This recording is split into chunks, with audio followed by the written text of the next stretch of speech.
जय हिंद फ्रेंड्स, आप सभी का स्वागत है हमारे YouTube channel excellent education by Krishna sir पे। आप लोगों ने हमारे पिछले वीडियो के सीरीज में देखा कि हमने 70 प्रश्नों को हल करने का प्रयास किया। इसमें हम जो भी प्रश्न लिए हैं ये सभी 10th क्लास मैथ के वास्तविक संख्या के हैं, जो कि टारगेट ऑब्जेक्टिव गाइड 2026 से हम लेकर चल रहे हैं। और उसी सीरीज में हम आगे चलते हैं और इसमें पार्ट 8 में हम 71 से 80 प्रश्नों को हल करने का प्रयास करते हैं। तो आइए देर न करते हुए हम अपने पहले प्रश्न पर चलते हैं। और आप देख सकते हैं कि हमारा जो यहाँ पहला प्रश्न दिया गया है 4-√3 है। आपसे पूछा गया है कि 4-√3 परिमेय है, अपरिमेय है, भिन्न है या पूर्णांक है। तो यहाँ हम देख रहे हैं और हमने आपको पिछले वीडियो में बताया भी था कि एक परिमेय संख्या और एक अपरिमेय संख्या। यहाँ 4 तो हमारा परिमेय है, जबकि √3 अपरिमेय है। एक परिमेय और एक अपरिमेय संख्या को जोड़ दिया जाए, घटा दिया जाए, गुना किया जाए या भाग किया जाए, इस स्थिति में जो रिजल्ट हमारा निकल के आता है वो अपरिमेय संख्या होता है। इसलिए हमारे जो सवाल का जवाब है ऑप्शन बी हो रहा है। फिर हम अपने नेक्स्ट प्रश्न की ओर बढ़ते हैं और यहाँ दिया गया है कि निम्नलिखित में कौन अपरिमेय संख्या है। आपको बताना है कि इसमें अपरिमेय संख्या कौन है।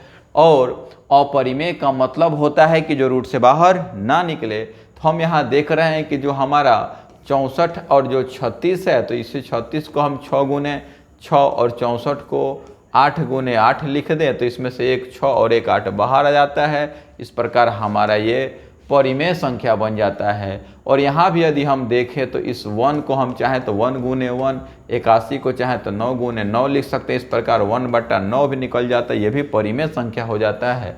और यहाँ 3 और 5 यही संख्या हमारा रूट से बाहर नहीं निकलेंगे इस प्रकार। इसलिए हमारे इस प्रश्न का जो जवाब हुआ ऑप्शन सी हुआ। ऑप्शन डी की तरफ यदि हम रुख करें तो -9/√7 गुने 7 और दोनों 7 में से एक 7 तो बाहर आ ही जाएगा। इस प्रकार हमारा ये भी परिमेय संख्या को ही सूचित करेगा।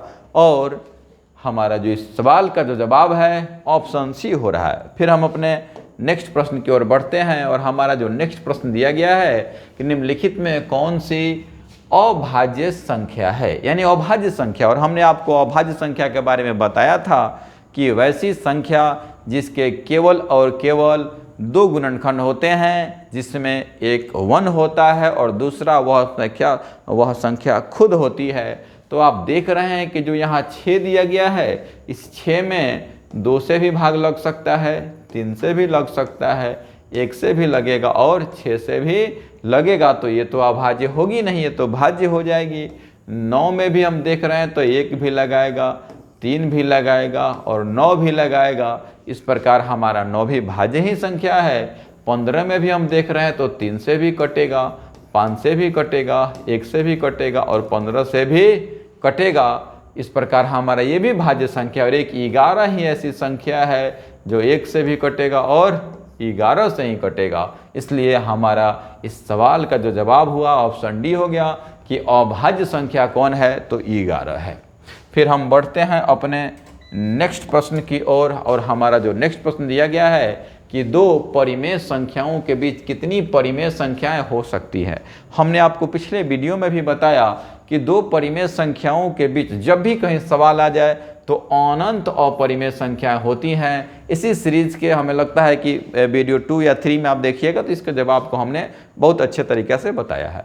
फिर हम अपने नेक्स्ट प्रश्न की ओर बढ़ते हैं। तो यहाँ दिया गया है 11/15 का दशमलव प्रसार होता है। तो 11/15 तो हमने आपको बताया था अपने पिछले ही वीडियो में कि जब भी किसी परिमेय संख्या के हर में यदि 2 आ जाए और 5 आ जाए या 2, 5 साथ आ जाए तो उसका जो दशमलव प्रसार होगा शांत होगा। इसके अलावा अगर कोई भी संख्या आ जाए तो उसका दशमलव प्रसार अशांत होगा, जिसे हम लोग अशांत आवर्ती कहेंगे।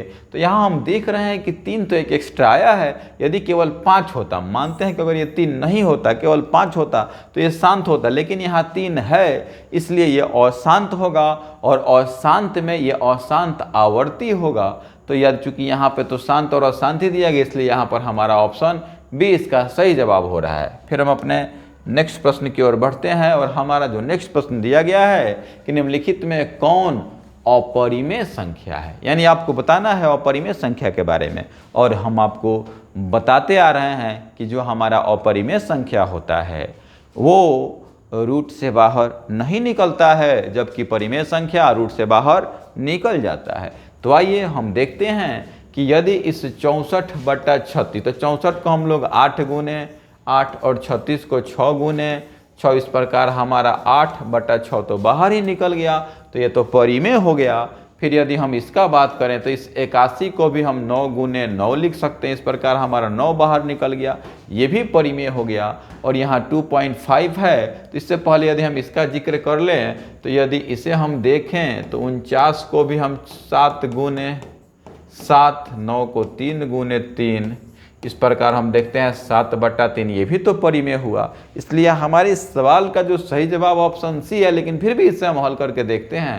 तो यदि हम इसे देखें 2.5 को, तो आप जानते हैं कि पॉइंट उड़ाते हैं तो 1 और एक अंक के लिए एक 0, इस प्रकार हम देखें तो 25/10 होता है। और इसे हम तोड़ भी देते हैं तो 5 गुने 5/2 गुने 5, तो 1 5 से 1 5 तो कट जाएगा, लेकिन फिर भी 2/5 तो बाहर नहीं आएगा। इस प्रकार हमारे इस सवाल को जो जवाब हुआ ऑप्शन सी हुआ। फिर हम अपने अगले प्रश्न की ओर बढ़ते हैं और यहाँ दिया गया है कि √2 है 1, ये क्या है, परिमेय है, अपरिमेय है, प्राकृतिक है, या इनमें से कोई नहीं। तो देखिए हमने आपको बार बार बताया है कि अपरिमेय संख्या रूट से बाहर नहीं निकलती हैं, और यहाँ देखिए √2 तो बाहर निकलेगा नहीं, इसलिए ये जो √2 है अपरिमेय है, और इसका जो सही जवाब है ऑप्शन बी है।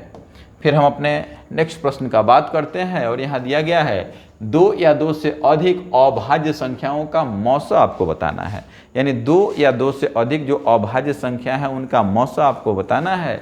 तो आप देख सकते हैं कि अभाज्य संख्या, तो अभाज्य संख्या तो सबसे छोटी 2 होती है, 3 होता है, 5 होता है, फिर उसके बाद 7 होता है, फिर उसके बाद 11 होता है। इस प्रकार अभाज्य संख्याएं लगातार बढ़ते जाती हैं, और आपको बताना है 2 या 2 से अधिक अभाज्य संख्या।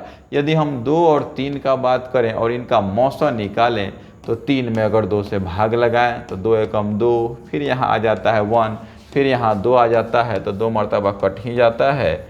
इस प्रकार हम देख रहे हैं कि जो हमारा मौसा होगा, यहाँ जो हमारा मौसा होगा हमारा 1 होता है। फिर यदि यानी कि अभाज्य संख्या होती है उनका मौसा एक ही होता है, हम किसी में भी किसी से भाग लगाएं उनका मौसा एक ही आता है। इस प्रकार हमारे इस सवाल का जो जवाब हुआ ऑप्शन ए हुआ। आपको याद भी रखना है कि 2 अभाज्य संख्याओं का मौसा हमेशा एक होता है। फिर हम अपने अगले प्रश्न की ओर बढ़ते हैं और हमारा जो अगला प्रश्न दिया गया है, निम्नलिखित में कौन, दिया गया कि निम्नलिखित में कौन परिमेय संख्या है, यानी परिमेय संख्या आपको बताना है कि कौन इसमें संख्या जो परिमेय है। आप जानते हैं परिमेय हम उसे कहते हैं जो रूट से बाहर निकल जाती है, अपरिमेय उसे कहते हैं जो रूट से बाहर नहीं निकलती है। तो यहाँ हम देख रहे हैं √3 हमारा रूट से बाहर तो निकलेगा नहीं, इसलिए तो अपरिमेय होगा। और यहाँ देख रहे हैं √5 भी हमारा जो है यहाँ रूट नहीं निकलेगा, अपरिमेय होगा। और 6 को यदि हम देखें तो 3 गुने 2 करेंगे, इसमें भी तो नहीं निकलेगा। और यहाँ देख रहे हैं √2 से √2 खत्म हो जाएगा, इस प्रकार केवल 2 बचेगा, और इसलिए हमारे इस सवाल का सही जवाब ऑप्शन बी हो रहा है। फिर हम अपने अगले प्रश्न की ओर बढ़ते हैं और हमारा जो आज का अंतिम और अगला जो प्रश्न है दिया गया है 2 क्रमिक सम संख्याओं का HCF, क्रमिक यानी लगातार। तो जो हमारी सम संख्या है 2 होती हैं, 4 हैं, 6 हैं, 8 है, इस प्रकार अनंत तक चलती रहेंगी।